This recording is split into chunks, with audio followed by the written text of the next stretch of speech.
Bismillahirrahmanirrahim. Assalamualaikum warahmatullahi wabarakatuh.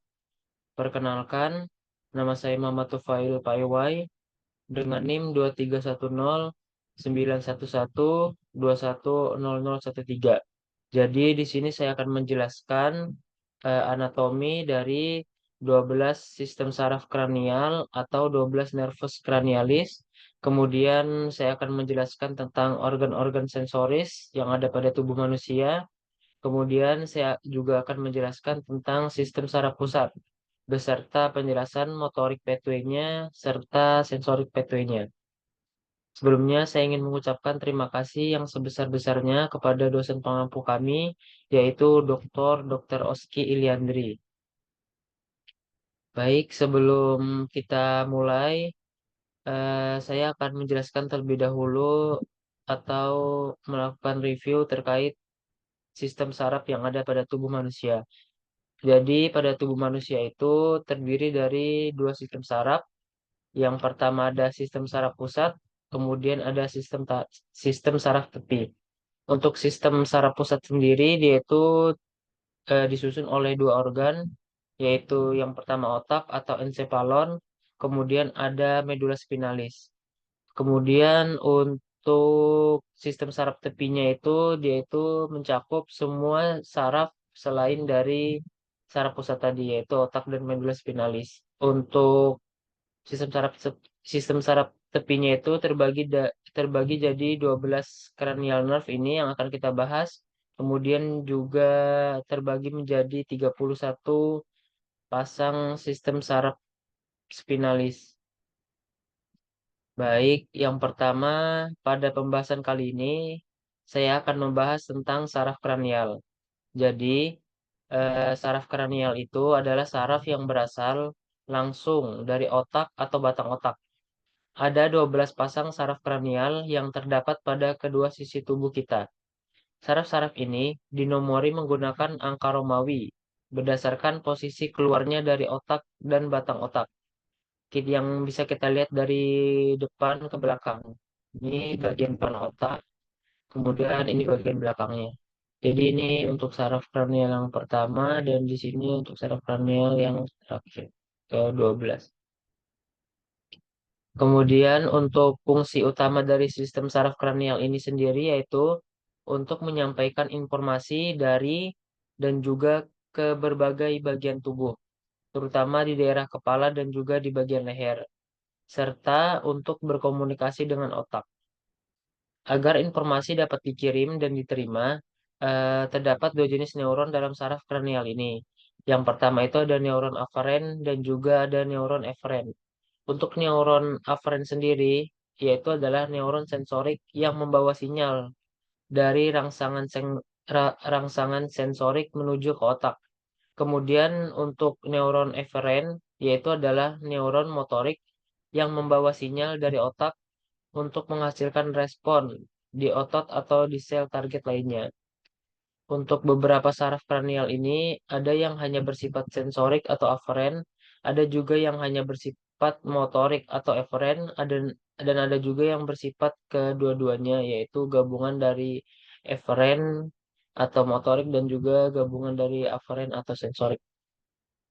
Selanjutnya yang pertama, di sini kita akan membahas 12 sistem saraf kranial satu persatu. Kita mulai dari sistem saraf kranial yang pertama, yaitu saraf olfaktorius ini atau saraf kranial pertama. Di sini itu yang warnanya hijau. Nah, yang ini untuk saraf olfaktorius. Dia itu asalnya dari cerebrum dan juga fungsinya itu untuk melakukan penciuman di bagian hidung. Jadi dia mempersarafi indera hidung kita. Ini termasuk dalam saraf yang aferen atau sensori. Jadi untuk saraf olfaktorius ini dia itu memiliki jalur masuk dari rongga kranial melalui pelat cribriform tulang etmoid langsung menuju ke bulbus olfaktorius. Kemudian kita lanjut saraf yang kedua yaitu saraf optikus atau nervus cranialis 2. Yang ini sama juga asalnya itu dari cerebrum Kemudian fungsinya itu juga sama sebagai saraf sensoris atau aferen. Kemudian ini memperserapi mata kita untuk melakukan fungsi penglihatan yang ini yang ditunjukkan pada gambar itu yang berwarna biru. Untuk jalurnya sendiri itu bermula dari retina, kemudian akan melewati foramen optikus di dasar dari kranium menuju persilangan optikus atau chiasma optikus. Kemudian terus menuju ke korteks visual yang berada di lobus occipital. Kemudian kita lanjut ke saraf yang ketiga yaitu saraf oculomotorius. Yang ini yang berwarna oranye, yang ini. Untuk saraf oculomotorus ini dia itu berasal dari otak tengah atau midbrain. Kemudian fungsinya itu sebagai motorik untuk menggerakkan sebagian besar otot mata. Tapi ada pengecualian yaitu pada otot eh, obliquus superior, kemudian otot rectus lateralis. Serta fungsinya dari oculomotorius itu yang ini itu untuk mengontrol ukuran dari pupil kita. Jadi yang berfungsi untuk membesarkan dan mengecilkan pupil kita itu dari saraf oculomotorius. Untuk jalurnya sendiri itu oculomotorius ini berasal dari mesencephalon, kemudian akan melewati visura orbitalis superior menuju ke mata kita. Kemudian kita lanjut ke saraf yang keempat, yaitu ada saraf troclearis. Yang ini saraf troclearis. Ini sama juga asalnya dari otak tengah. Kemudian untuk fungsinya ini sebagai fungsi motoriknya itu untuk melakukan berfungsi untuk motorik pada musculus obliquus superior yang fungsinya itu untuk menggerakkan bola mata ke bawah dan juga ke samping. Untuk jalur dari nervus trochlearis ini yaitu dari mesencephalon, kemudian dia akan melewati visura orbitalis superior. Kita lanjut ke saraf yang kelima. Di sini bisa kita lihat yang berwarna putih, yang ini. Dia itu memiliki fungsi sensorik dan juga fungsi motorik. Jadi untuk fungsi sensoriknya itu dia itu untuk menggerakkan otot-otot wajah. Kemudian untuk fungsi sensoriknya itu dia organ berada pada wajah. Di sini bisa kita lihat yang berasal dari V1, V2, V3. Kemudian untuk sensoriknya dia itu juga untuk mempersarapi 2/3 dari anterior lidah. Untuk V1 ini sendiri itu dari ophthalmicus yang masuknya itu melewati viscera orbitalis superior. Kemudian untuk V2 ini yaitu nervus maxillaris, ini yang melewati dari foramen rotundum. Untuk V3-nya itu nervus mandibularis yang masuk itu dengan cara melewati dari foramen ovale. Untuk fungsi motorik dari nervus trigeminal ini yaitu untuk mastication atau pengunyahan yang berada pada rongga mulut dan gigi untuk fungsi mengunyah. Kemudian yang selanjutnya ada nervus abducens. Ini fungsinya itu hanya fungsi motor saja atau fungsi motorik. Dia itu untuk untuk menggerakkan otot rectus lateralis yang berfungsi untuk menggerakkan mata kita ke arah samping sesuai namanya yaitu lateral. Untuk asalnya sendiri dia ini berasal dari pons, kemudian dia akan melewati visura orbitalis superior juga. Kemudian saraf yang ketujuh yaitu saraf facialis.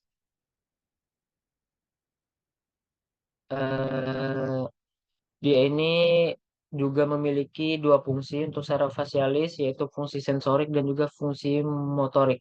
Untuk fungsi sensoriknya itu dia itu memberikan rasa pada 2/3 anterior dari lidah. Berbeda dengan yang ini, yang nervus trigeminal, dia ini berfungsi untuk mensarafi dari lidah kita pada 2/3 anterior. Ini mempersarafi lidahnya untuk sensori lidah, kemudian untuk yang facialis ini untuk rasanya di 2/3 anterior lidah. Kemudian untuk fungsi motoriknya dia itu untuk otot wajah, kemudian otot mata, dan juga otot air mata. Untuk saraf facialis ini sendiri jalurnya itu melewati foramen stylomastoideus, dan juga saluran facialis. Kemudian selanjutnya kita lanjut ke nervus ke yang kedelapan yaitu vestibulocochlearis. Untuk fungsinya ini hanya satu yaitu fungsi sensorik yaitu untuk pendengaran dan juga keseimbangan. Untuk jalurnya dia ini oh ya ini yang vestibulocochlearis yang berwarna ungu, kemudian kadang facialis itu yang berwarna biru ini, dan abducens itu yang berwarna oranye ini. Ini yang abducens, abdusen, kemudian yang ini yang facialis, kemudian yang ini yang berwarna ungu vestibulocochlearis. Jadi dia sesuai urutannya seperti yang sudah saya sebutkan di awal, dari otak depan kemudian ke otak belakang itu penomorannya urut dari nomor 1 sampai yang sekarang kita masih nomor 8. Untuk jalurnya untuk yang tadi vestibulocochlearis itu fungsinya sensorik yaitu untuk pendengaran dan juga keseimbangan, memiliki jalur yaitu memasuki foramen acousticus internal dari telinga dalam. Kemudian saraf selanjutnya itu saraf 9 yaitu saraf glossopharyngeus. Yang ini glossopharyngeus yang berwarna kepingin di sini. Nih. Dia ini asalnya dari medula oblongata. Kemudian fungsinya itu sensorik dan juga motorik. Untuk fungsi sensoriknya itu sebagai pengecap atau perasa di sepertiga posterior lidah. Jadi berhubung sama ini, kalau ini di 2/3 anterior lidah sebagai indera perasanya, kemudian yang ini di sepertiga posterior lidah. Kemudian untuk motoriknya itu sebagai penggerakan dari otot-otot faring atau bisa juga untuk menelan. Kemudian untuk jalurnya dia itu melewati foramen jugularis. Kemudian kita lanjut ke berikutnya itu nervus 10, saraf kranial 10 yaitu saraf vagus atau nervus vagus, sama juga asalnya dari medula oblongata. Kemudian fungsinya juga ada dua sebagai sensorik dan juga motorik. Ini nervus vagus ini fun fact-nya dia itu adalah nervous yang paling luas atau paling besar di tubuh kita. Karena untuk fungsi sensorik dan juga motoriknya itu banyak pada organ internal kita termasuk jantung, paru, dan juga saluran pencernaan. Nanti dia ini yang akan apa namanya memecah menjadi saraf simpatik dan juga parasimpatik. Untuk jalurnya sendiri dia melewati foramen jugularis juga. Kemudian yang oh ya, untuk yang nervus vagus tadi yang berwarna oranye ini. Kemudian untuk nervous yang akan kita bahas selanjutnya itu cranial nerve yang ke-11 yaitu nervus accessorius. Nah, ini berasal dari medula oblongata dan juga spinal cord. Kemudian dia ini fungsinya hanya sebagai motorik yaitu untuk menggerakkan otot trapezius dan juga sternocleidomastoideus. Jadi otot trapezius kita dan juga otot sternocleidomastoideus yaitu yang berada pada leher kita ini yang menyilang itu otot sternocleidomastoideus itu dipersarapi oleh saraf accessorius. Kemudian saraf kranial yang terakhir yaitu saraf kranial yang ke-12 atau nervus hypoglossus. Dia hanya memiliki fungsi motorik yaitu untuk menggerakkan lidah. Kemudian untuk jalurnya itu dia melewati kanal hipoglossal. Baik, mungkin untuk 12 saraf kranial hanya segitu saja. Kemudian kita akan lanjut ke pembahasan selanjutnya yaitu untuk organ sensoris. Jadi yang pertama untuk organ sensoris ini, materi yang akan kita bahas ini meliputi lapisan-lapisan mata, kemudian konjungtiva, ada corpus vitreus, ada palpebra, ada juga kelenjar lacrimalis, kemudian ada otot-otot ekstraokular mata. Baik, kita akan mulai yang pertama itu kita fokus pada tiga lapisan utama pada mata, yaitu tunica fibrosa, tunica vasculosa, dan tunica nervosa. Baik, untuk tunica nervosa sendiri yang ini, kemudian tunica fibrosa yang ini tunica vasculosa.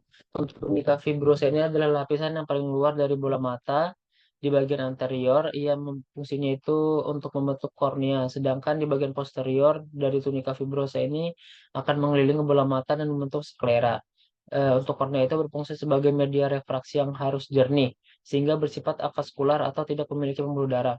Kemudian oksigen juga akan oksigen dan juga nutrisi akan yang akan melewati kornea itu diperoleh dari air mata dan juga cairan humor aquos. Kemudian kita lanjut ke tunika vaskulosa yang ini. Tunika vaskulosa ini adalah lapisan yang kaya akan pembuluh darah. Kemudian di bagian anteriornya ia akan membentuk iris dan juga corpus ciliaris. Kemudian di bagian posterior dari tunika vaskulosa dia akan membentuk lapisan koroid.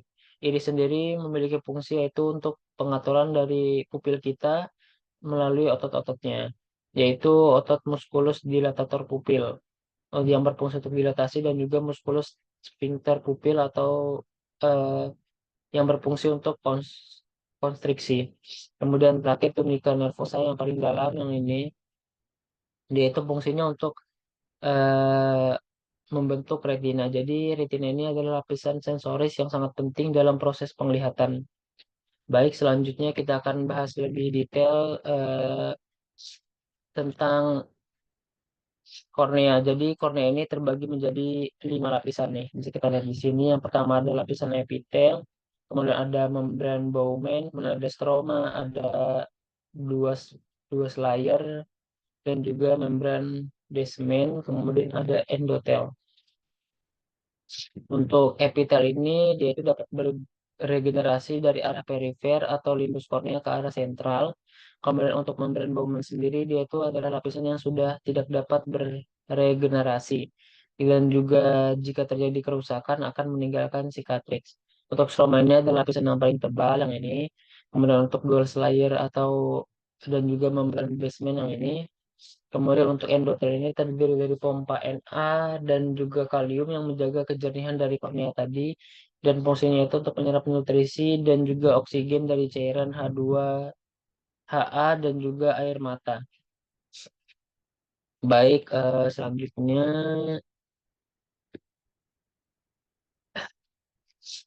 Nah, selanjutnya kita akan membahas tentang iris. Baik, untuk iris sendiri yaitu terbagi menjadi 2 bagian, yaitu bagian superior dan juga bagian inferior. Jika kita melakukan zoom pada iris, kita dapat melihat seperti gambar mikroskop di bawah ini. Ini gambar mikroskopnya. Jadi kita dapat mengidentifikasinya lebih jelas. Untuk iris ini memiliki 4 lapisan. Yang pertama dari lapisan paling superficial dikenal sebagai anterior limiting layer yang ditandai dengan lingkaran merah pada gambar yang ini. Eh, Pada lapisan ini terdapat banyak melanosit yang berfungsi menentukan warna iris. Inilah yang menjadi penyebab perbedaan warna iris pada tiap manusia. Pada umumnya untuk orang Indonesia itu cenderung memiliki iris yang berwarna hitam atau coklat.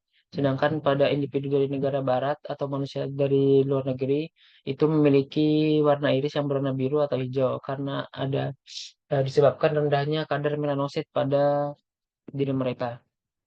Kemudian untuk lapisan yang kedua yaitu stroma iris. Stroma iris ini tersusun dari pembuluh darah, saraf, dan juga otot, termasuk muskulus dilatator pupil dan juga muskulus sphincter pupil yang berperan dalam proses midriasis dan juga meiosis pupil. Otot-otot ini terlihat dengan jelas dan ini sudah saya tandai dengan lingkaran yang berwarna biru. Yang ini yang dari lapisan stroma iris yang berwarna biru. Kemudian ini yang tadi yang warna merah.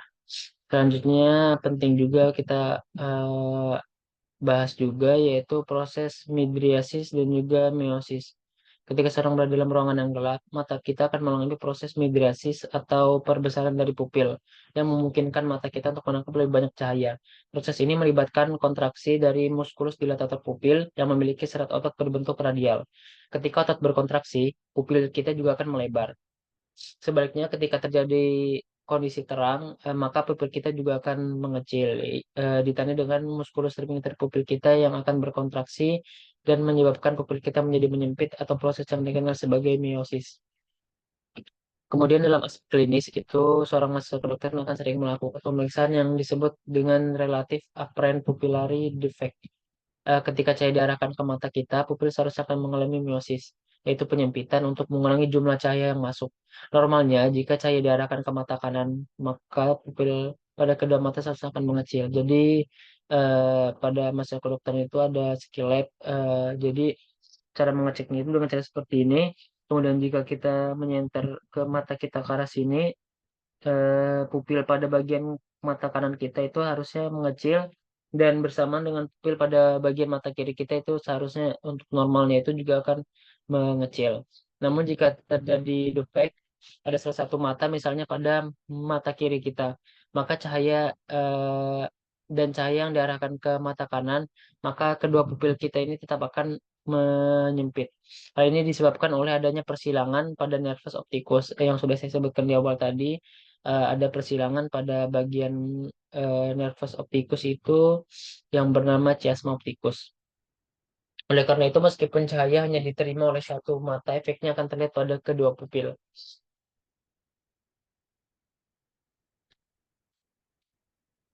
Ini bisa dilihat pada gambar yang ini. Ini chiasma opticus, jadi dia itu akan bersilangan. Jadi walaupun cuma mata sebelah yang diberikan rangsangan cahaya, mata di sini juga akan ikut terkena dampaknya. Ini untuk eh, tesnya tadi. Ini bisa dilihat di sini.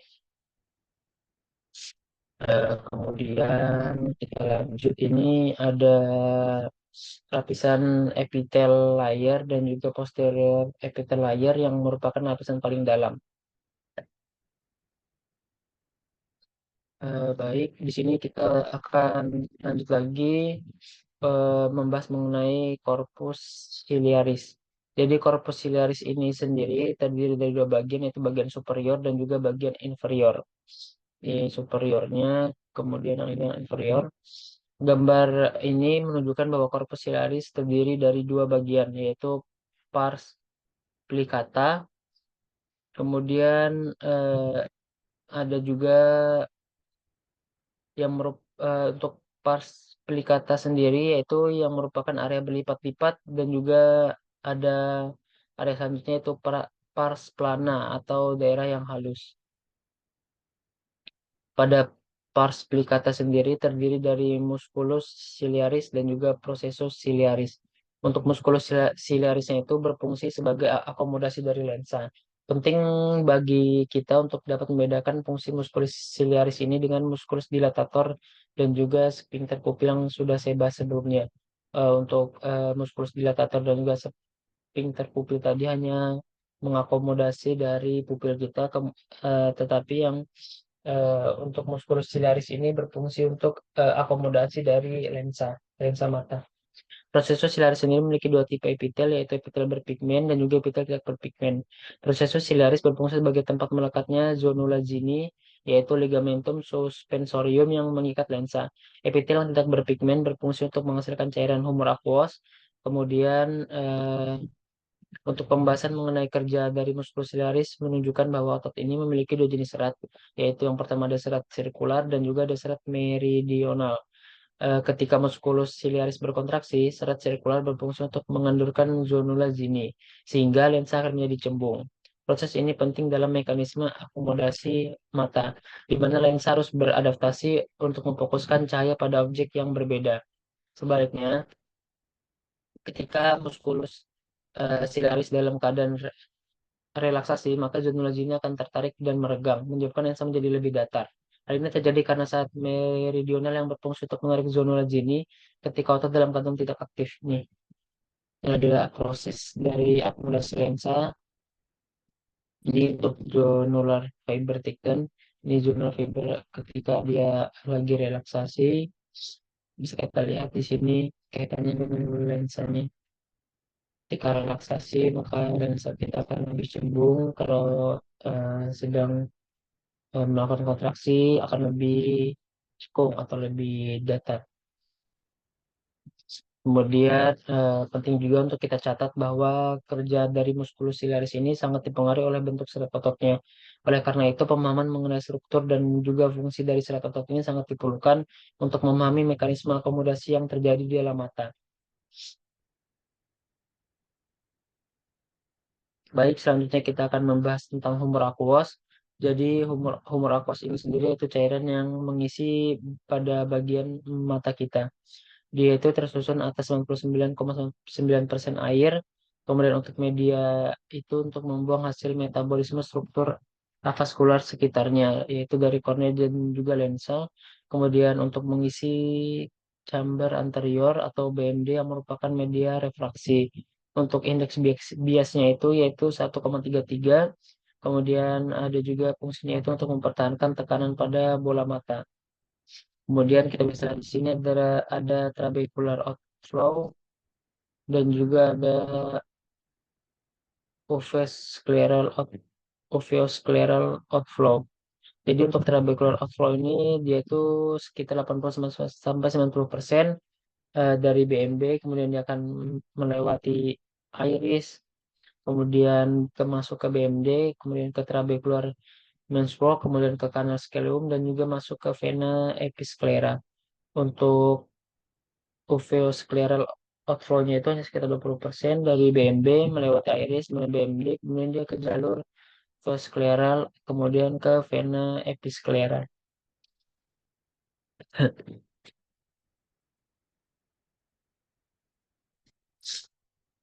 Baik, selanjutnya kita akan membahas tentang fungsi versi formal dari kita akan membahas dari retina. Jika dilihat pada gambar ini, kita dapat mengamati bahwa dalam gambar mikroskopis dari mata terdapat tebing, di mana zonula zini sangat melekat pada prosesus ciliaris. Prosesus ciliaris tersebut terdiri dari dua jenis epitel. Nah, ini dia itu terdiri dari dua jenis epitel, yaitu epitel terpigmen dan juga epitel berpigmen. Yang tampak lebih untuk epitel berpigmen itu yang tampak lebih gelap. Kemudian selain itu terdapat juga muskulus ciliaris dan juga sklera. Selanjutnya kita menuju ke lapisan terdalam yaitu lapisan tunika nervosa yang merupakan lapisan retina ini sendiri. Retina ini adalah lapisan sensorik pada mata. Urutan dari lapisan retina yang pertama ini bisa kita di sini. Yang pertama ada inner limiting membran, kemudian yang kedua ada nerve fiber layer, kemudian yang ketiga ada ganglion cell layer, kemudian yang keempat ada inner plexiform layer yang ini. Kemudian yang kelima ada inner nuclear layer. Kemudian yang keenam ada outer plexiform layer. Kemudian yang ketujuh ada outer nuclear layer. Yang kedelapan ada ini yang kedelapan ada outer limiting membran. Kemudian yang kesembilan ada layer of rods and cones, yaitu lapisan pada sel batang dan juga sel kerucut. Kemudian yang ke-10 itu ada lapisan pigmented epithelium atau epitel pigment pada retina.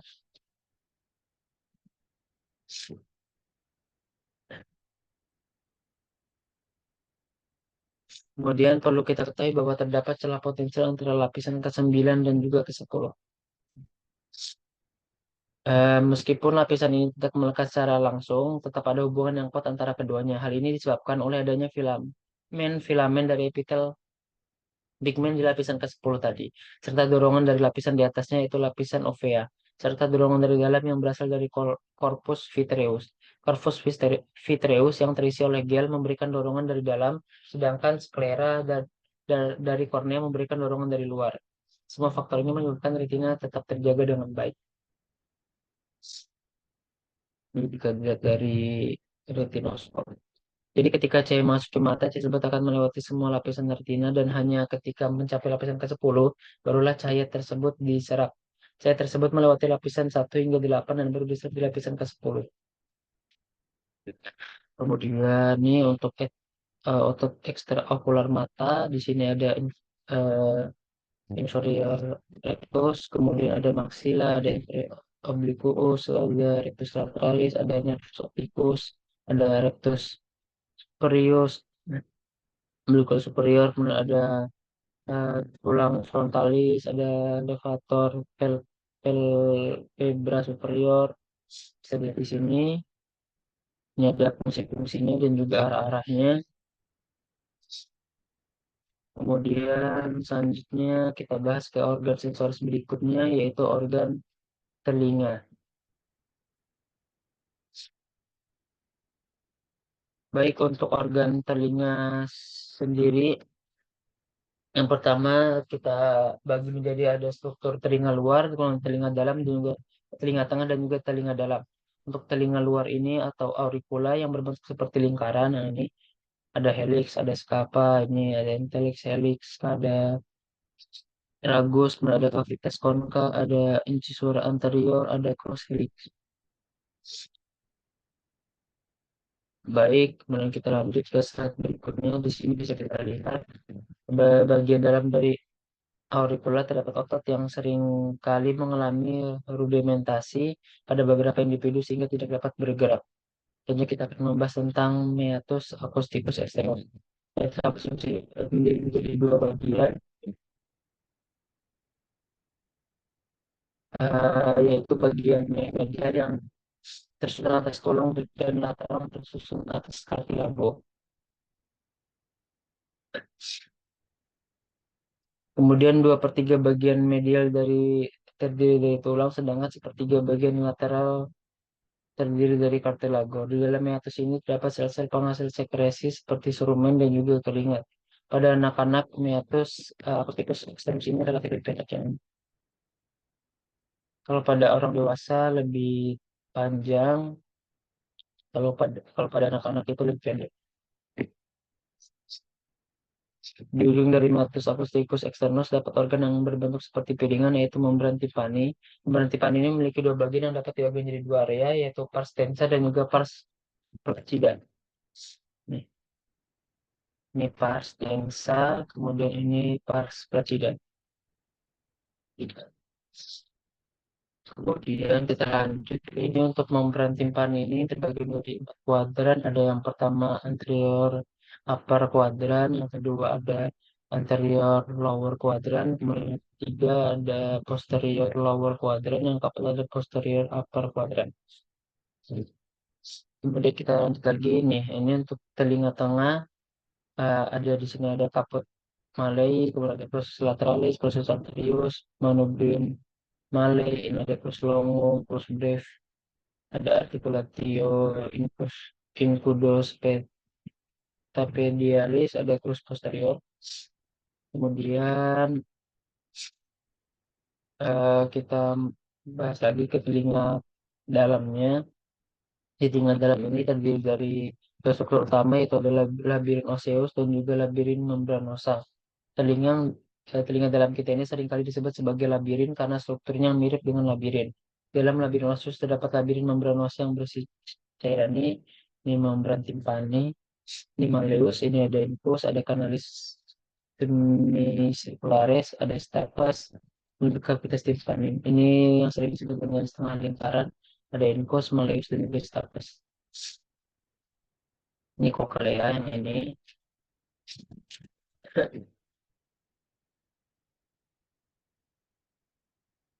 Nih, jadi slide ini membahas tentang bone labirintis yang dipotong sehingga membranus labirintis di dalamnya dapat terlihat. Ada bagian kokleanya, koklea atau masikut, dapat terlihat membrana labirintisnya yang disebut dengan ductus cochlearis atau skala media. Pada bagian ini, skala media yang ini yang di tengah membrana biru. Pada bagian vestibular terdapat sakulus dan juga utriculus, lalu pada kanalis semicircularis terdapat ductus semicircularis. Dalam kanalis semicircularis terdapat pembesaran yang disebut dengan ampula. Di dalam ampula terdapat struktur yang dikenal sebagai krista, sedangkan di bagian sakulus dan juga utriculus terdapat makula yang berfungsi untuk mengatur keseimbangan tubuh. Di dalam sakulus dan juga utriculus terdapat hubungan yang dihubungkan oleh ductus utriculus. Juga perlu diketahui bahwa di dalam labirin osseus terdapat ruang yang diisi oleh cairan perilimfa. Kita juga perlu memperhatikan bahwa pada labirin membranosa terdapat struktur yang berfungsi dalam proses pendengaran dan juga keseimbangan. Ruang-ruang ini terhubung satu sama lain dan berfungsi untuk meneruskan sinyal suara dan informasi keseimbangan ke otak. Eh, ini bisa kita lihat di sini juga ada lapisan-lapisan dari telinga, ada kanalis ductus semicircularis anterior, ada saccus endolymphaticus, ada dura mater, sacculus, ini ada ductus reunions, kemudian ada helicotrema, skala vestibuli, yang ini skala vestibuli itu yang paling atas, kemudian ductus cochlearis atau skala media yang di tengahnya berwarna biru, kemudian ada skala timpani yang paling bawah. Ini ada juga Fenestrata cochlea, ada ductus utriculosa sacularis, ada Stapes utriculus ampula, ada Canaris ductus semicircularis lateral, dan juga Canaris ductus semicircularis posterior. Baik, mungkin demikian saja penjelasan mengenai 12 nervus kranial dan juga mengenai sistem saraf pusat serta organ sensoris. Dalam hal ini, jika dalam hal organ sensoris, saya hanya menjelaskan pada organ mata dan juga telinga. Atas perhatiannya saya ucapkan terima kasih. Apabila ada kesalahan kata dan perbuatan saya yang kurang mengenakan atau kurang berkenan, mungkin dapat dimaafkan. Terima kasih dan juga mohon maaf yang sebesar-besarnya. Wassalamualaikum warahmatullahi wabarakatuh.